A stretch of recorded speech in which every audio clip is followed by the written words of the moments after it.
Hello दोस्तों, आप सबका स्वागत है हमारे यूट्यूब चैनल श्लोकर्स एकेडमी में।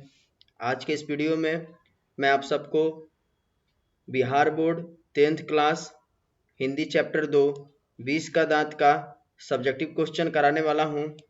तो आप सभी लोग इस वीडियो को आखिरी तक ज़रूर देखिएगा। तो चलिए वीडियो को शुरू करते हैं।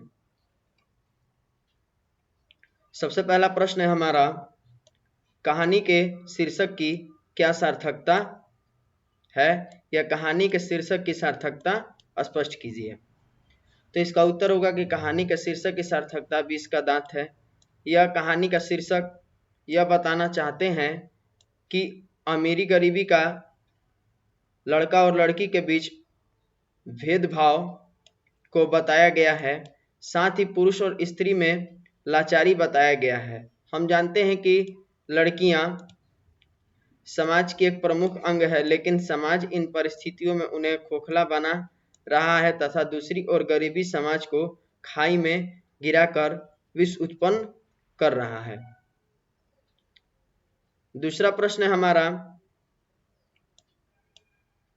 सेन साहब के परिवार में बच्चों के पालन पोषण में किए जा रहे लिंग आधारित भेदभाव का अपने शब्दों में वर्णन कीजिए।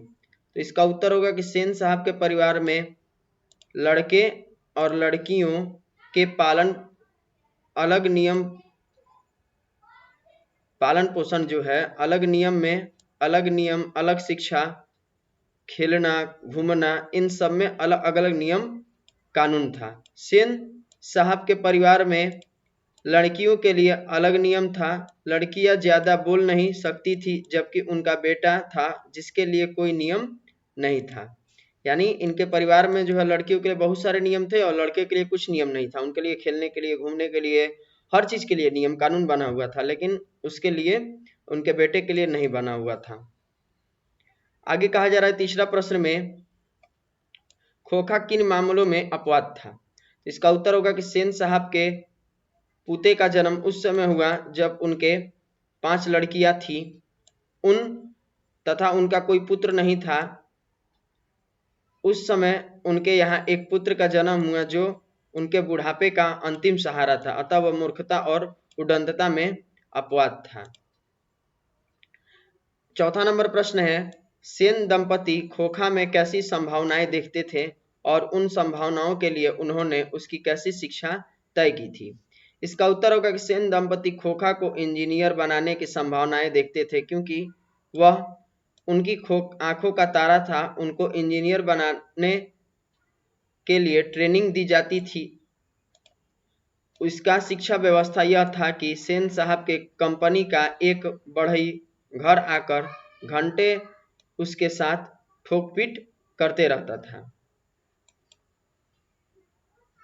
पांचवा का प्रश्न नंबर है कि सप्रसंग व्याख्या कीजिए। पांचवा नंबर प्रश्न है कि सप्रसंग व्याख्या कीजिए। तो उसका क नंबर प्रश्न है कि लड़कियां क्या कठपुतलियां हैं और उनके माता पिता को इस बात का गर्व है।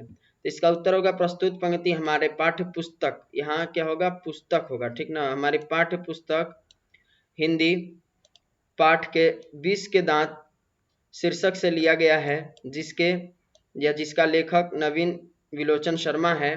इस पंक्ति के माध्यम से कवि यह बताना चाहते हैं कि सेन साहब के 5 लड़कियां हैं। ये सभी लड़कियां कठपुतलियां जैसी हैं, यानी वे नियम के साथ चलती हैं।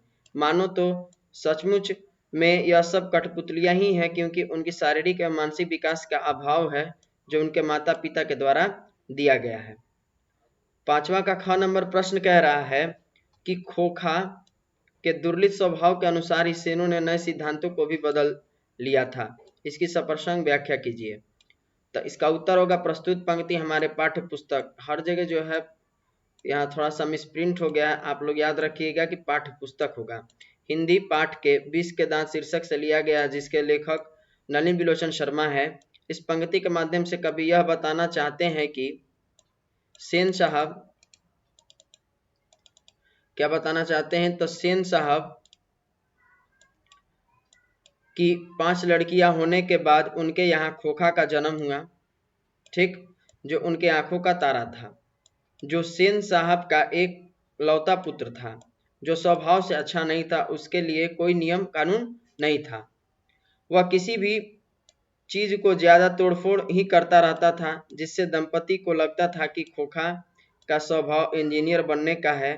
वह लाखों गलती करता था, फिर भी उन लोगों नए खोखा के स्वभाव के अनुसार अपना सिद्धांत को ही बदल लिया था। उन लोगों ने क्या किया कि खोखा के सिद्धांत स्वभाव के अनुसार ही जो है अपने सिद्धांत को बदल लिया था। ठीक, आगे क्या कहा जा रहा है ये हम लोग आगे देखा जाए। अगला प्रश्न हमारा ग नंबर है, ऐसे ही लड़के आगे चलकर गुंडे और चोर डाकू बनते हैं, इसकी सप्रसंग व्याख्या करें। तो इसका उत्तर होगा प्रस्तुत पंक्ति हमारी पाठ्य पुस्तक, ठीक, प्रस्तुत पंक्ति हमारी पाठ्य पुस्तक हिंदी पाठ के विष के दांत शीर्षक से लिया गया है, जिसके लेखक नलिन विलोचन शर्मा है। इस पंक्ति के माध्यम से कवि यह बताना चाहते हैं कि सेन साहब के एक नई गाड़ी होती है जो नया मॉडल का 7500 में आया है।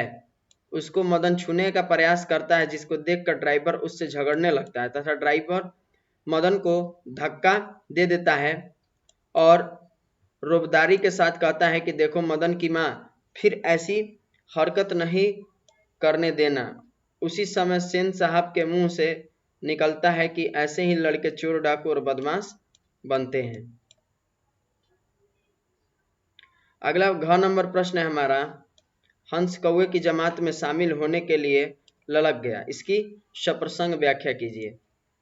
तो इसका उत्तर होगा कि प्रस्तुत पंक्ति हमारे पाठ्य पुस्तक हिंदी पाठ के विष के दांत शीर्षक से लिया गया है, जिसके लेखक नलिन विलोचन शर्मा। इस पंक्ति के माध्यम से कवि यह बताना चाहते हैं कि समाज में अमीरी और गरीबी के बीच एक बहुत बड़ी खाई है, जहाँ खोखा एक अमीर बाप का लड़का था जबकि मदन एक गरीब परिवार का था। खोखा गरीब बच्चों के साथ लट्टू खेलना चाहता था, लेकिन मदन उसका विरोध करता है। वह अपने टीम में खोखा को सम्मिलित नहीं होने देना चाहता था।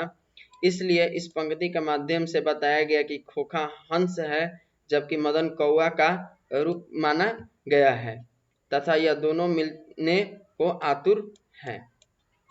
तो यह टोटल 5 प्रश्न थे, यानी कि 5 का जो भी प्रश्न दिया था क ख ग घ, इसको मिलाकर के अगर देखा जाएगा तो हमने 8 प्रश्नों की चर्चा की।